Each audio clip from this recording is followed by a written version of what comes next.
تخت نشین ہو گیا تھا، لیکن اس نے یہ چاہا کہ حضرت امام حسین رضی اللہ تعالی عنہ میرے لیے بیعت کر لیں، اور اس نے مدینے کے گورنر ولید بن عقبہ کو خط لکھا، اور خط کا مضمون یہ تھا کہ امام حسین کو بلاؤ اور میرے لیے بیعت لو، اور اگر وہ بیعت نہیں دیتے تو اس خط کے جواب کے ساتھ ان کا سر بھیج دو۔ ولید بن عتبہ محب اہل بیت تھا، اس نے رات کی کافی تاریکی کے اندر حضرت امام حسین رضی اللہ تعالیٰ عنہ کو پیغام بھیجا۔ حضرت امام حسین نے حضرت عبداللہ ابن زبیر سے مشورہ کیا، انہوں نے کہا اس وقت گورنر کا بلانا خیر نہیں، صبح جائیں گے۔ آپ فرمایا نہیں میں بھی جاتا ہوں۔ کچھ سواروں کو ساتھ لیا، کہا تم باہر کھڑے ہو جانا دارالامارت کے، اگر میں آواز دوں تو تم دوارے پھلانگ کے اندر آ جانا۔ ولید بن عتبہ کے پاس امام حسین پہنچے، آپ نے کہا کہ سناؤ کیا معاملہ ہے؟ تو اس نے کہا کہ یہ خط ہے جو یزید نے بھیجا ہے۔ آپ نے فرمایا کہ میں صبح بتاؤں گا۔ ولید بن عتبہ نے کہا ٹھیک ہے۔ امام حسین پلٹنے لگے تو مروان بن حکم جو پاس بیٹھا ہوا تھا گورنر کے، کہنے لگا یہ چلے گئے تو دوبارہ ہاتھ نہیں آئیں گے، اب موقع ہے، اب ان کو پکڑ لو اور ان سے زبردستی بیعت لے لو۔ یہ بات حضرت امام حسین کے کانوں میں پڑی، آپ پلٹے، نیام سے تلوار نکالی، حیدری کچھار سے محمدی شیر نکل آیا، اور حضرت امام حسین رضی اللہ تعالیٰ عنہ نے اس وقت جو جملے کہے، تاریخ کے اوراق کے اندر وہ جملے محفوظ ہیں۔ حضرت امام حسین نے کہا ایھا الامیر، اے امیر تو جانتا نہیں ہم کون ہیں؟ انا معدن الرسالہ و مہبط الوحی و مختلف الملائکہ، میں وہ ہوں جس کے گھر میں جبریل آتا تھا، ہمارے گھر میں وحی اترتی رہی ہے۔ وَيَزِيدُ بْنُ الْمُعَاوِيَةِ رَجُلٌ فَاسِقٌ فَاجِرٌ قَاتِلُ النَّفْسِ مُعْلِنٌ بِالْفِسْقِ شَارِبُ الْخَمْرِ وَمِثْلُنَا لَا يُبَايِعُ، کہا اور یزید شرابی ہے، یزید مسلمانوں کا قاتل ہے، یزید فاسق مولن ہے، اے امیر میرے جیسا شخص چھپ کر بیعت نہیں کر سکتا۔ اللہ اکبر۔ حضرت امام حسین نے جب یہ بات کہی، جو باہر لوگ کھڑے تھے وہ بھی چاقو چوبند ہو گئے۔ اس نے کہا حضور آپ جائیے۔ مروان مشورے دیتا رہا، لیکن حضرت امام حسین کو گورنر مدینہ نے کہا کہ آپ جائیے۔ حضرت امام حسین رضی اللہ تعالیٰ عنہ واپس پلٹے۔ حضرت امام حسین کی ہمشیرہ سیدہ زینب انتظار کر رہی تھی بھائی کا۔ پوچھا کیا ماجرا ہے؟ کہا حالات بگڑ گئے، اب ہمارا مدینے میں رہنا محال ہے، صبح سحری سے قبل شہر مدینہ چھوڑ دیں۔ اللہ اکبر، ورنہ ہمارے خون سے نبی کا حرم لالا زار بنے گا۔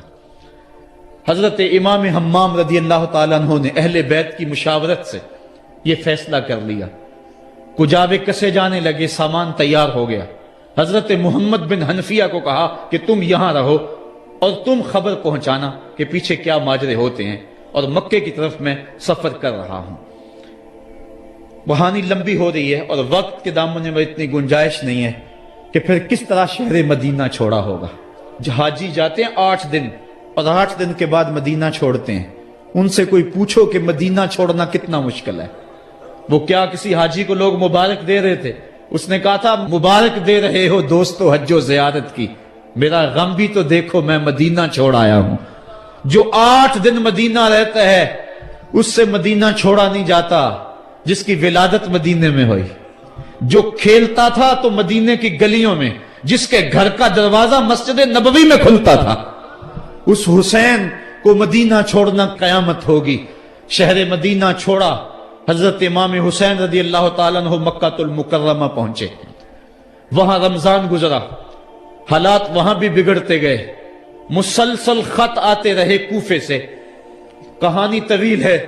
8 ذو الحج کو حضرت امام حسین رضی اللہ تعالی عنہ کوفے کی طرف عازم سفر ہوئے۔ حضرت عبداللہ ابن عمر، عبداللہ ابن عباس رضی اللہ تعالی عنہما اور دیگر صحابی ہاتھ جوڑ کے کھڑے ہو گئے۔ بلکہ حضرت عبداللہ ابن عباس نے تو یہاں تک کہہ دیا کہ میں دیکھ رہا ہوں کہ وہاں تمہیں شہید کیا جائے گا، آپ اگر ضرور جاتے ہیں تو ان بچوں کو چھوڑ دیں۔ حضرت امام حسین فرماتے میرے غم گسارو، میرے پیارو مجھ کو نہ روکو، مجھ کو جانے دو، مجھے نانے کے دی کی ڈوبتی کشتی بچانے دو، میں جاتا ہوں کہ دنیا پر وفا کا نام رہ جائے، میں رہوں نہ رہوں پر عظمت اسلام رہ جائے، میں نہیں جاتا تو نبی کے گھر کی آن جاتی ہے، لوگوں تمہارا دین جاتا ہے، میری غیرت ایمان جاتی ہے۔ کہا مجھے جانا ہوگا۔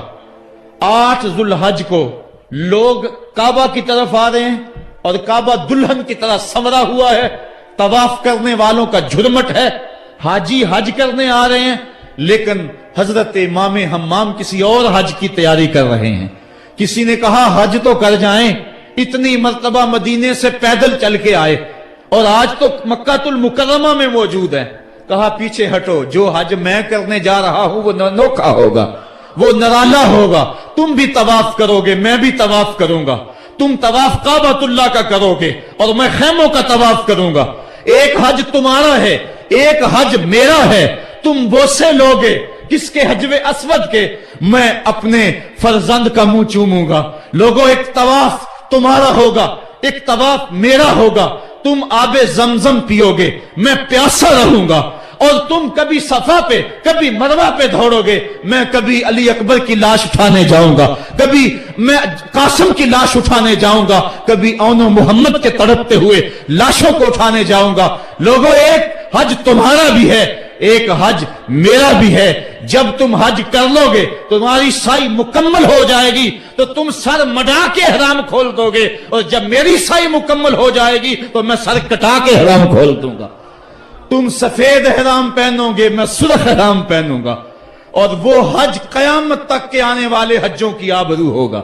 حسین اگر نہ شہید ہوتا تو آج گھر گھر یزید ہوتا، اسلام کی عظمت عیاں نہ ہوتی، خدا کے گھر میں اذان نہ ہوتی، بار الہا نوحہ سناتا پھرتا، تا روز جزا اشک بہاتا پھرتا، امداد نہ کرتے اگر کربلا میں حسین، اسلام تیرا ٹھوکریں کھاتا پھرتا۔ کربلا کی تپتی ہوئی ریگزار میں حضرت امام حسین نے جبر و ظلم کے خلاف جس قوت سے کھڑے ہو کر عظیمت کی داستان رقم کی، 10 محرم کا دن تھا، جمعہ کا یوم سعید تھا، بھیچ کربلا کے میدان میں دوپہر کے وقت جب نبی کا خاندان اجڑ رہا تھا، ایک ایک کلی اس چمن کی کٹ رہی تھی، 72 افراد 22,000 کے لشکر جرار کے مقابلے میں کھڑے تھے۔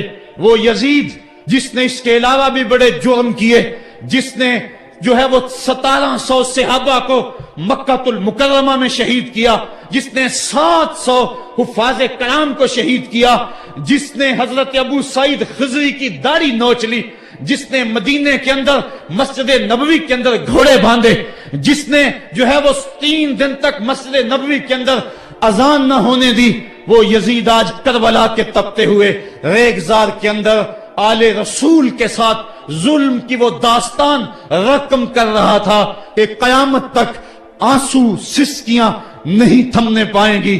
یزید مر گیا، اس کا نام مٹ گیا، اس کا تشخص مٹ گیا، لیکن حسین کا نام آج بھی زندہ ہے، اس کا پیغام آج بھی زندہ ہے۔ یہ ہزاروں کا مجمع، یہ امٹتے ہوئے محبتوں کے جذبات، یہ آنکھوں کا آنسوؤں کا خراج دینا، کیا یہ حسین ابن علی کی زندگی کی دلیل نہیں ہے؟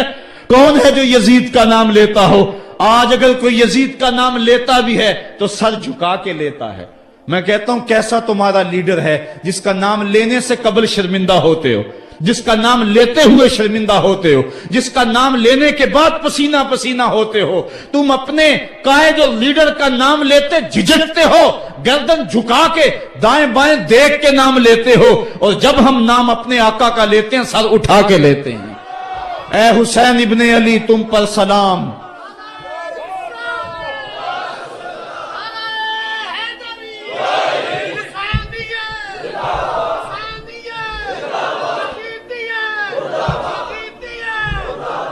صاحبو کربلا کا تپتا ہوا منظر ہے، اتنے دکھ آ گئے۔ حضرت سری سختی رضی اللہ تعالیٰ عنہ فرماتے ہیں کہ اللہ تعالیٰ نے جب کائنات کو بنایا، انسانوں کو تخلیق کیا، تو انسانوں کو پوچھا بتاؤ تم میرے ہوگے؟ سب نے کہا مالک ہم تیرے ہیں۔ لیکن جب دنیا کو پیدا کیا تو 9 حصے دنیا کی طرف ہو گئے، 1 حصہ اللہ کی طرف رہ گیا۔ پھر جب عقبہ کو پیدا کیا جو 10واں حصہ تھا، اس میں 9 حصے پھر آخرت کی طرف ہو گئے، جنت دوزخ کے لالچ میں ہو گئے، اور 1 حصہ صرف کہنے لگا نہ ہم جنت کو دیکھتے ہیں نہ دوزخ کو دیکھتے ہیں، مالک ہم تو تجھے دیکھتے ہیں۔ پھر جب اللہ تعالیٰ نے بلاؤں کو پیدا کیا، آزمائش اور امتحانوں کو پیدا کیا، تو 10ویں حصے کے اس 10ویں حصے میں پھر 9 حصے جو ہے وہ پیچھے ہٹ گئے۔ 1 حصہ ایسا تھا جس نے گردن جھکا کے کہا زمین و آسمان کی بلائیں بنا کے ہمارے گلے کا توق بنا دے، تیرے راستے سے نہیں ہٹیں گے۔ کربلا کے تپتے ہوئے ریگزار میں وہ منظر رقم ہونے والا ہے۔ ایک قربانی منا میں ہوئی تھی، غریب و سادہ اور رنگی ہے داستان حرم، نہایت اس کی حسین اور ابتدا ہے اسماعیل۔ وہاں دمبا آ گیا، آگے 100 اونٹ آ گئے، اور آج اللہ اکبر حضرت امام حسین کربلا کے تپتے ہوئے ریگزار میں 22,000 کے لشکر کے سامنے کھڑے ہیں۔ کہا لوگو میرا حق پہچانو، میرے خون سے اپنے ہاتھ نہ رنگو، مجھے پہچانتے ہو کہ میں کون ہوں؟ کہا لوگو جلدی نہ کرو، میرے حق کو پہچانو۔ اس وقت روئے زمین پر کسی نبی کی بیٹی کا بیٹا موجود نہیں ہے، لوگو میرے راستے سے ہٹ جاؤ اور میرے خون سے اپنے آپ کو ابدی بدبختیوں کا شکار نہ کرنا۔ بلکہ آپ نے نام لے لے کے فرمایا کہ اے زید بن حارث، اے ابن دبی، اے ابن جبیر، اے فلاں فلاں، نام لے کر کہا تم نے خود ہی خط لکھے تھے۔ انہوں نے کہا ہم خط نہیں لکھے۔ آپ نے وہ چمڑے کا تھیلا تھا اس کو الٹ دیا، کہا یہ تمہارے خط ہیں اور آج تم مکر گئے ہو۔ انہوں نے کہا کہ سیدھی بات ہے، یا تو بیعت کرو اور یا پھر مرنے کے لیے تیار ہو جاؤ۔ حضرت امام حسین نے کہا کیسی بات کرتے ہو، اگر میں نے بیعت کرنی ہوتی تو مدینہ کیوں چھوڑتا، اس جائے پناہ کو کیوں چھوڑتا۔ دولت کی تجوریاں کھول دی گئیں، پیشکشیں کی گئیں۔ حضرت امام حسین فرمایا یہ کبھی نہیں ہو سکتا، جس سے صرف حق ہی قبول ہو، یہی جس کا اصل اصول ہو، جو نہ بک سکے جو نہ جھک سکے، اسے کربلائیں ہی راز ہیں۔ پھر جبر کی آندھی چلی، ایک ایک کر کے جانثار راہ خدا میں قربان ہوتا گیا۔ پھر خاندان نبوت کی باری آئی، حضرت علی اکبر حضرت امام حسین کے جوان سال بیٹے راہ خدا میں جان پیش کرتے ہیں، بھتیجے قاسم رضی اللہ تعالیٰ عنہ جان قربان کرتے ہیں، حضرت عباس کے قلم ہوتے ہیں بازو، جو خود جا سکتے تھے وہ خود قربانی پیش کرتے ہیں، اور صاحبو اب یارہ نہیں، جو خود جا نہیں سکتے تھے آپ خود ہاتھوں پہ اٹھا کے فرات کے کنارے پہ لے جاتے ہیں۔ کہا جو آ سکتے تھے وہ تو قدموں پہ چل کے آ گئے، اور جو قدموں پہ نہیں چل سکتے تھے میں انہیں اٹھا کے لے آیا ہوں۔ پھر ایک 2 شاخہ تیر حلق اصغر میں پیوست ہوتا ہے، خون چلو میں دے کر آسمان کی طرف اچھالتے ہیں، اور پھر اللہ کی بارگاہ میں عرض کرتے ہیں ربنا تقبل منا ھذا القربان، میرے مالک حسین کی یہ قربانی بھی قبول فرما لے۔ یہ کام آسان نہیں ہے، جگر پارا ہاتھوں میں تڑپ کے ٹھنڈا ہو جائے اور پھر بھی صبر کا مظاہرہ کیا جائے اور اللہ کی رضا پہ راضی ہو جائے۔